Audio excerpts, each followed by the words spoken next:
Hello friends, welcome to way to commerce. आज हम discuss करेंगे sources of business finance part 2 equity shares. आज के वीडियो में हमारा टॉपिक होगा concept, features, advantage and limitations of equity share. So start करते हैं। Concept of equity shares. Equity shares को समझने से पहले हमें ये समझना होगा कि शेयर क्या होता है, शेयर हम किसे कहते हैं। तो जब भी कोई कंपनी स्टार्ट होती है या कोई बिजनेस ऑर्गेनाइजेशन स्टार्ट होता है तो उसमें जो पूंजी लगाई जाती है, जो उसका कैपिटल लगाया जाता है, हर कंपनी को, हर बिजनेस को शुरू करने से पहले हम उसमें कुछ पूंजी लगाते हैं जिसको हम कैपिटल कहते हैं। तो हर बिजनेस को स्टार्ट करने से पहले जो उसका रजिस्टर्ड कैपिटल होता है उसको छोटे छोटे अमाउंट्स में डिवाइड कर दिया जाता है। तो जिन छोटे छोटे अमाउंट्स में उन रजिस्टर्ड कैपिटल को, उस पूंजी को हम डिवाइड करते हैं, उस यूनिट को हम कहते हैं शेयर। जैसे कहने का मतलब है कि कोई भी कंपनी है, जैसे कि एग्जांपल के लिए 1 लाख रुपए की लगा के, 1 लाख रुपए की पूंजी लगा के हमने उस बिज़नेस को शुरू किया। तो हमने क्या किया कि अपनी 1 लाख की पूंजी को हमने 10,000 इक्वल पार्ट्स में डिवाइड कर दिया। 10,000 पार्ट में हमने 1 लाख रुपीज़ को डिवाइड किया। तो 10,000 रुपीज़ के हमने बनाए 10 शेयर। 10 रुपये के जो शेयर थे, हर शेयर जो था वो 10 रुपये का था और हमने 10,000 जो हैं इक्वल पार्ट्स किए उसके। तो अगर 10,000 को हम उस 10 रुपये से मल्टीप्लाई करेंगे तो हमारा कैपिटल पूरा 1 लाख रुपये बन जाता है।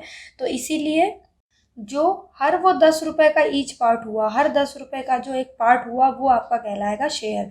आपने 10-10 रुपये करके कितने शेयर इशू किए अपने कंपनी के? आपने 10-10 रुपये करके 10,000 शेयर इशू किए, तब आपकी जो पूरा रजिस्टर्ड कैपिटल था 1 लाख रुपये का, वो बना। तो इसीलिए कोई भी कंपनी, कोई भी बिजनेस जब हम शुरू करते हैं तो उसकी पूंजी को, उसके कैपिटल को हम छोटे छोटे पार्ट्स में डिवाइड कर देते हैं और उन छोटे पार्ट्स को हम कहते हैं शेयर।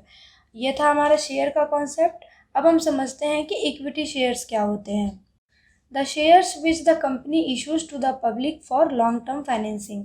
जो कंपनी शेयर इशू करती है वो भी जनरल पब्लिक को बहुत लंबे समय के फाइनेंसिंग के लिए। जब कंपनी को लॉन्ग टर्म फाइनेंस की ज़रूरत होती है, बहुत ज़्यादा पैसों की ज़रूरत होती है, तो वो जो शेयर कंपनी जो है पब्लिक को इशू करती है, उस शेयर को हम कहते हैं equity shares. Capital collected by issuing equity shares is called equity share capital. इस कैपिटल को इशू करने के बाद जो भी आपका अमाउंट कंपनी कलेक्ट करती है, जो ये शेयर इशू करते हैं, जब इक्विटी शेयर इशू करते हैं तो इसको इशू करने के बाद जो पैसा जमा होता है कंपनी के पास, उसको कहते हैं equity share capital. And last, investor to whom the equity shares are issued are called equity share holder. और जिन शेयर होल्डर को ये कैपिटल इशू किया जाता है, उन शेयर होल्डर को हम कहते हैं इक्विटी शेयर होल्डर्स।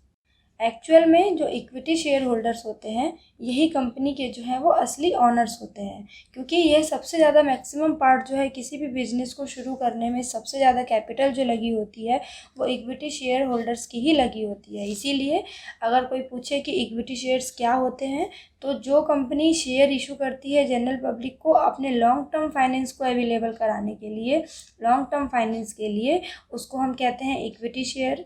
और जो इनको होल्ड करते हैं, जो पर्सन के पास इक्विटी शेयर होता है, उनको हम कहते हैं इक्विटी शेयर होल्डर। और जो कैपिटल कलेक्ट किया जाता है इनको इशू करके, उनको हम कहते हैं इक्विटी शेयर कैपिटल।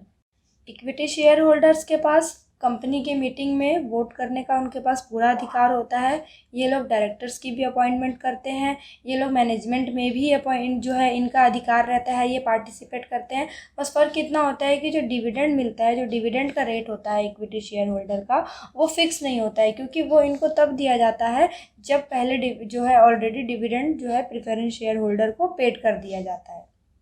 तो इसीलिए कहा जाता है कि इक्विटी शेयर होल्डर जो है उनको ज़्यादा रिस्क होता है as comparison to preference share holders. Next is features of equity shares. अब हमारे इक्विटी शेयर्स के कुछ फीचर्स हैं, कुछ विशेषता है इनकी। जैसे कि जो इक्विटी शेयर होल्डर होते हैं वो कंपनी के रियल ऑनर होते हैं, क्योंकि सबसे ज़्यादा कैपिटल जो है बिजनेस में इन्हीं की लगी होती है, इसलिए इनको रियल ऑनर भी कहा जाता है। इनको कंपनी के मीटिंग्स में वोट करने का अधिकार होता है, इनके पास वोटिंग राइट्स होता है। ये कंपनी के सभी मैनेजमेंट में, सभी एक्टिविटी में पार्टिसिपेट भी करते हैं जो इक्विटी शेयर होल्डर होते हैं। कंपनी का जो प्रॉफिट होता है उसमें भी इनकी हिस्सेदारी होती है।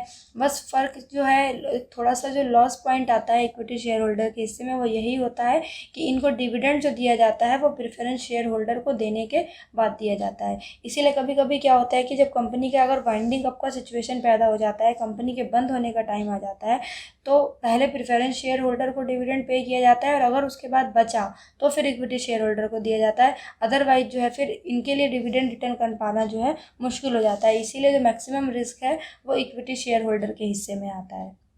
Next topic is advantages of equity shares. अब इक्विटी शेयर्स के फ़ायदे क्या होते हैं और किन्हें होते हैं। तो इक्विटी शेयर के फ़ायदे एक शेयर होल्डर्स को होते हैं और एक उसकी कंपनी को होते हैं। तो इनको डिटेल में हम आगे देखते हैं।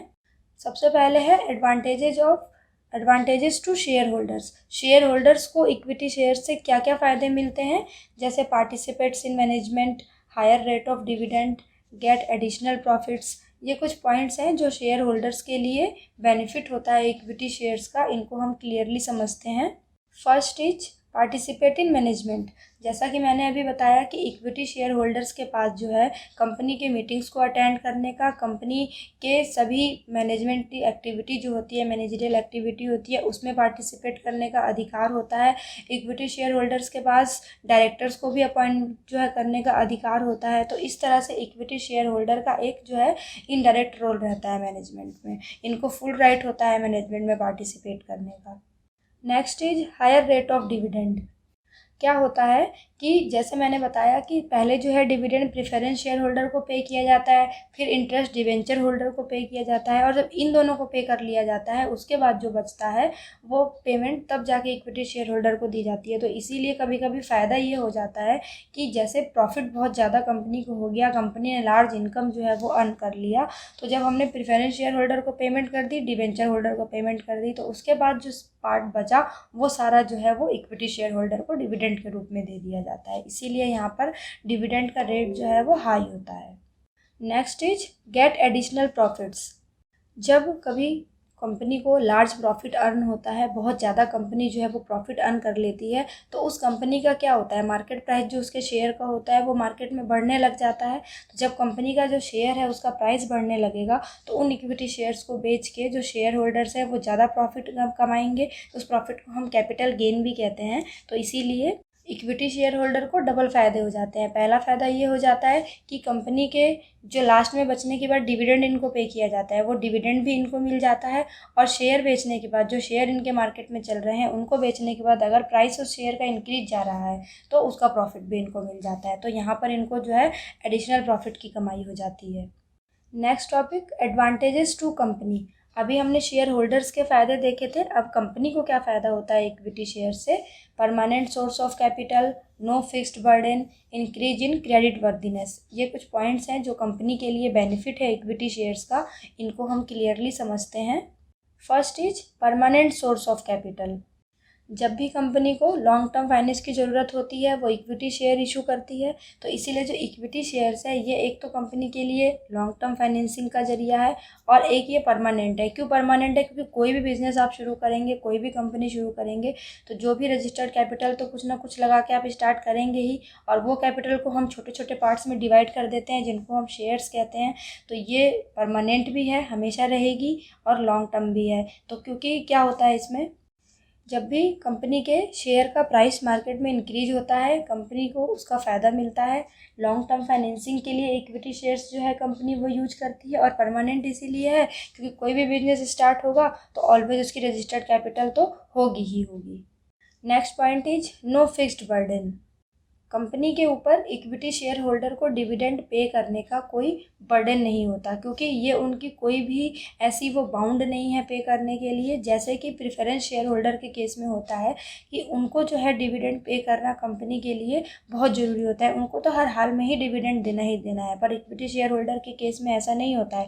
कंपनी बाउंड नहीं है इनको किसी भी फिक्स रेट पर डिविडेंड पे करने के लिए। इनका तो सिस्टम ये होता है कि अगर सारी पेमेंट करने के बाद, फिक्स्ड एक्सपेंस की पेमेंट करने के बाद पैसा बच जाता है तो इक्विटी शेयर होल्डर को पेमेंट होती है, अदरवाइज नहीं होती है। तो इसीलिए इनको पे करने का फिक्स्ड बर्डन जो है वो कंपनी के सिर पे नहीं होता है। Increase in credit worthiness. Credit worthiness हम कहते हैं कि मार्केट में हमारी पहचान कितनी अच्छी है, क्योंकि अगर मार्केट में हमारी पहचान अच्छी होगी तभी हमको लोन जो है वो ईजिली मिल पाएगा। तो क्या होता है कि कंपनी जब इक्विटी शेयर इशू करती है तो मार्केट में उसका रजिस्टर्ड कैपिटल होता है, उसका शेयर होता है जिसकी मार्केट प्राइस होती है, शेयर वो इशू करती है, शेयर बेचती है, प्रॉफिट होता है। अगर शेयर के प्राइस जो है वो इंक्रीज होते हैं, राइज होता है तो उनको प्रॉफिट मिलता है। अगर उनके शेयर मार्केट में अच्छे जा रहे हैं, वो प्रॉफिट कमा रहे हैं, तो ऑब्वियस है कि मार्केट में उनकी इमेज जो है वो अच्छी मिल रही है। तो इससे क्या होता है, कंपनी को लोन वगैरह ऑब्टेन करने में दिक्कत नहीं होती है, उनकी गुडविल मार्केट में अच्छी बन जाती है। तो इसीलिए इक्विटी शेयर का बेनिफिट कंपनी को ये भी मिलता है कि इसकी वजह से वो एक अच्छा मार्केट में इमेज इंजॉय करती है, उनकी क्रेडिट वर्दीनेस जो है वो इंक्रीज होती है। Next topic is limitations of equity shares.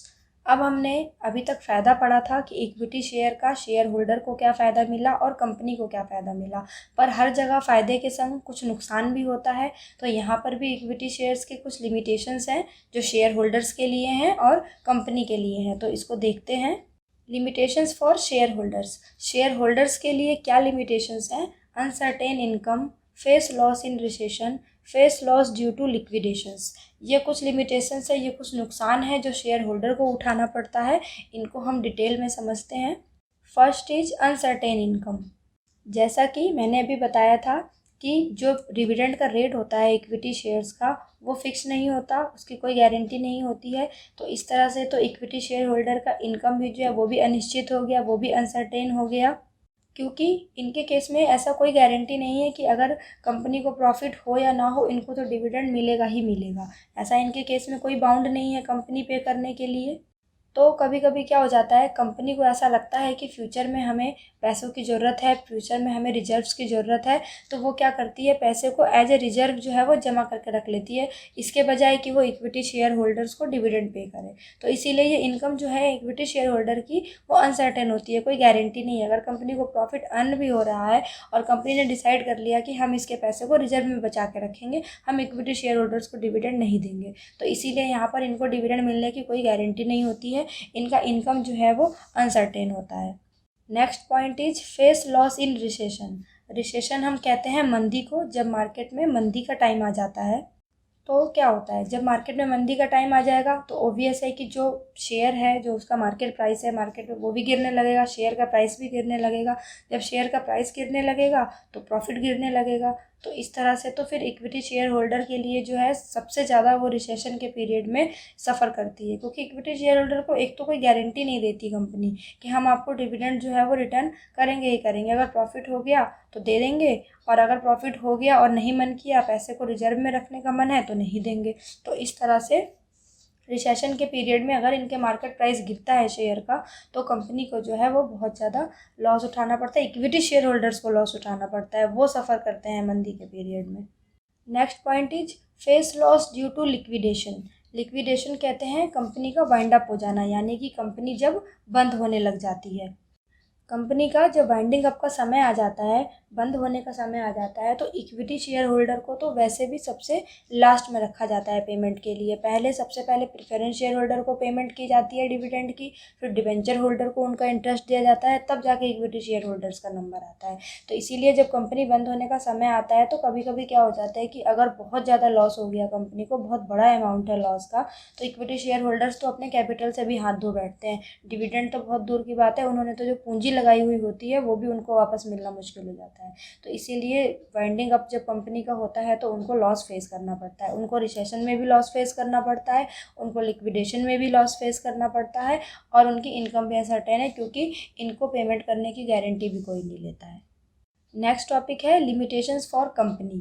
अभी हमने शेयर होल्डर्स को होने वाले नुकसान देखे थे, अब हम कंपनी को देखते हैं क्या क्या लिमिटेशंस हैं। No flexibility in capital structures, more interfere, no tax advantage. ये कुछ पॉइंट्स हैं कंपनी के लिमिटेशंस के लिए, तो इनको क्लियरली समझते हैं। First is no flexibility in capital structure. सबसे पहली बात क्या होती है कि एक बार कंपनी अगर इक्विटी शेयर इशू कर देती है तो फिर कंपनी जो है उस कैपिटल को दोबारा उसके लाइफ टाइम में रीपे नहीं कर सकती है।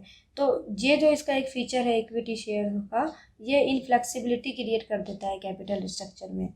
कहने का मतलब हो गया कि एक बार अगर जो पूंजी लग गई इक्विटी शेयर होल्डर में, उसके बाद उसको दोबारा से रिकवर कर पाना, उसको दोबारा से गेन कर पाना, ये पॉसिबल नहीं होता है कंपनी के लिए। तो कंपनी के लिए ये एक नुकसान है कि वो पूरी लाइफ टाइम में एक बार जो शेयर उसने मार्केट में इशू कर दिए, उसके बाद उस शेयर को वापस ले पाना, उसको दोबारा कैपिटल को रीपे कर पाना, ये पॉसिबल नहीं है। इसलिए यहाँ पर इसका कैपिटल स्ट्रक्चर जो है उसमें फ्लेक्सिबिलिटी बिल्कुल भी नहीं होती है, बहुत ही ज़्यादा फिक्स्ड इसका कैपिटल स्ट्रक्चर है, उसमें चेंजेस नहीं कर सकते हम। Next point is more interfere. जितना ज़्यादा कंपनी इक्विटी शेयर इशू करती चली जाती है, अब मार्केट में तो कंपनी को ये पता नहीं है ना कि हमारा शेयर मार्केट में कौन कौन लोग खरीद रहे हैं, कौन कौन जनता के हाथ में जो है वो मार्केट शेयर हमारा जा रहा है। तो जितना ज़्यादा वो इक्विटी शेयर इशू करती जाती है और वो इस तरह से लोगों का जो इंटरफेयर है मैनेजमेंट में वो बढ़ता चला जाता है, क्योंकि एक बार कंपनी ने मान लो कि 10,000 शेयर मार्केट में इशू कर दिए।